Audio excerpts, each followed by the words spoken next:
It is Thursday, September 3rd. I'm Sam Cedar. And I'm Lucy Steiner. Which one of these stories will you be talking about today? The Donald Trump administration announces new sanctions on the Hague. It all seems a little bit backwards. Meanwhile, Joe and Jill Biden visit Kenosha, Wisconsin today. The campaign set a one-month presidential fundraising record in August. And lastly, doctors say new guidelines for coronavirus treatment represent a sign of hope in the fight against the virus. The World Health Organization now says chronically and severely ill COVID patients should be treated with steroids. You're listening to Majority.fm's AM Quickie, and these are the stories you need to know. In a shocking and damning move, the United States has imposed sanctions on senior officials of the International Criminal Court at The Hague. The ICC prosecutes war criminals around the world. The U.S. sanctions include the ICC's chief prosecutor, Fatou Bensouda. Bensouda was once justice minister of her home country, the Gambia. Her experience in international justice includes advising a United Nations tribunal that prosecuted key figures in the 1994 genocide in Rwanda. The new sanctions allow the U.S. to block assets of those targeted as well as bar them from entry into the U.S. So why is the U.S. sanctioning the Hague prosecutors now? Well, it's simple. The ICC has been investigating American war crimes in Afghanistan. Announcing the sanctions, U.S. Secretary of State Mike Pompeo called those ICC investigations, quote, illegitimate attempts to subject Americans to its jurisdiction, end quote. The U.S. is one of a dozen countries, including China, India, and Russia, that have refused to recognize the ICC's authority, this according to the BBC News. The court was created by a UN treaty in 2002. Balkis Jara, a senior counsel on international justice with the Human Rights Watch, said the sanctions mark a shameful new low for U.S. commitments to justice for victims of the worst crimes. They are, Jara added, a stunning perversion of U.S. sanctions that were devised to penalize rights abusers and kleptocrats. Instead, they will be used to harass those seeking justice for victims of war crimes. Folks, just ask yourselves, is this how a country operates when it has nothing to answer for? Nothing to hide? Joe Biden and his wife Jill are visiting Kenosha, Wisconsin today. Biden said that there were overwhelming requests for him to visit in the wake of the shooting of Jacob Blake and the subsequent killing of two protesters by a 17-year-old armed with an assault rifle. In advance of the visit, Biden said he hopes to be a positive influence toward healing. He certainly couldn't do worse than Donald Trump's loathsome, inflammatory performance there on Tuesday. There was no indication that Biden's vice presidential pick, Kamala Harris, would join him and his wife in Kenosha. However, the Washington Post reported that Biden has deployed Harris elsewhere as an ambassador to black activists. For instance, Harris joined a conference call with 100 black male leaders, including the civil rights lawyer Benjamin Crump, who was representing the Blake family. The Post said Crump and Harris addressed the Blake shooting and police violence against black men in general, but offered no details.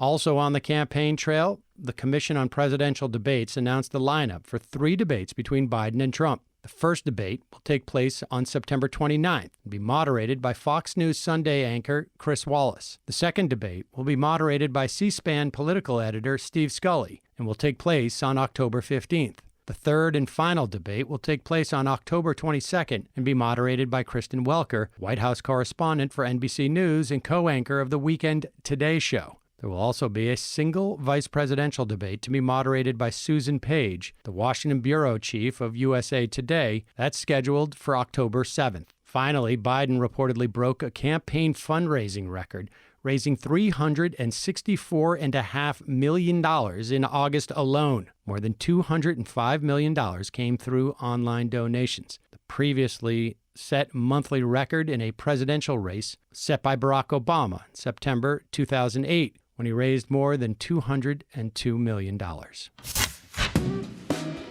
Majority.fm's AM Quickie is fueled by JustCoffee.coop. Just Coffee is a worker-owned coffee roaster based in Madison, Wisconsin that has sponsored the Majority Report for nearly a decade. Check out their collection of fair trade roasts, including our own Majority Report blend.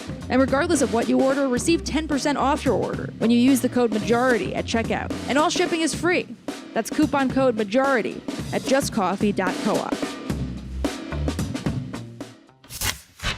The World Health Organization released a new treatment guidance yesterday for the coronavirus. The updated guidance is based on new research also published yesterday in the Journal of the American Medical Association.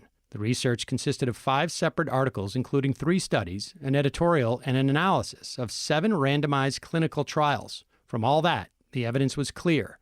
Doctors should use steroids to treat patients who are severely or critically ill with COVID-19. The only other drug shown to be effective in seriously ill patients is remdesivir. This according to the New York Times, summarizing the research. Per the Times, steroids can have harmful side effects, especially in elderly patients who make up the majority of very ill coronavirus patients. The drugs may leave patients vulnerable to other infections, may raise blood glucose levels, and may cause confusion and delirium. The new research doesn't answer every question. Only the sickest patients were treated with the steroids in the clinical trials that were studied. The optimal dosages and duration of treatment remain uncertain. But the good news is that these drugs are cheap and widely available, and they reduce deaths in critically ill patients by 20%. What this means, if your loved ones are diagnosed as severely or critically ill with coronavirus, they should be getting treated with corticosteroids. And if they aren't, the doctors should have a good reason why not. And if they aren't, the doctors should have a good reason why not, based upon the individual circumstances of the patient. If they're sick enough for these drugs, they may already be on mechanical ventilation. But if they are in a gray area, receiving perhaps only a few liters of oxygen, doctors may conclude steroids are too risky. All ins and outs aside, this is a rare bit of good news for the fight against the dreaded corona. And now for some quicker quickies. Quicker quickie. Indigenous people in the remote Andaman and Nicobar Islands are reportedly now threatened by the coronavirus. Most cases are asymptomatic, but experts quoted by NBC News fear that uncontacted people on nearby islands could be next.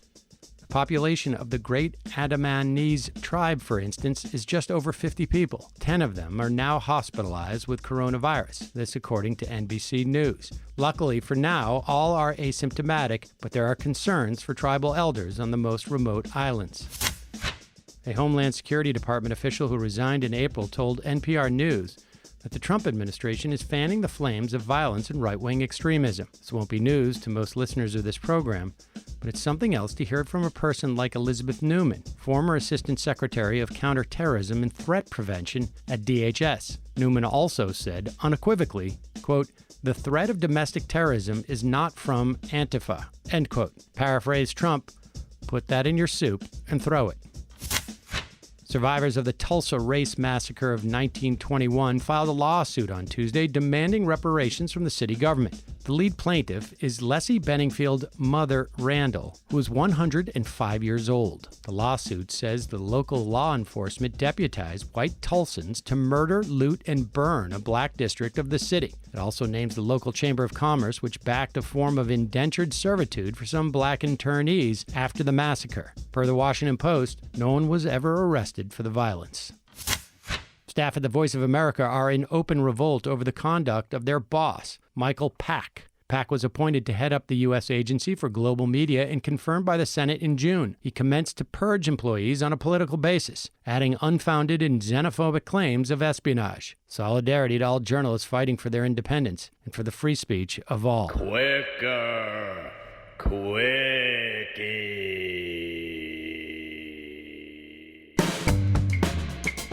That's all for the AM Quickie. Join us this afternoon on the Majority Report live at noon. Got a replay of a Michael Brooks interview, and then Jamie, Old Matt, New Matt, and Brendan will be holding down the fort.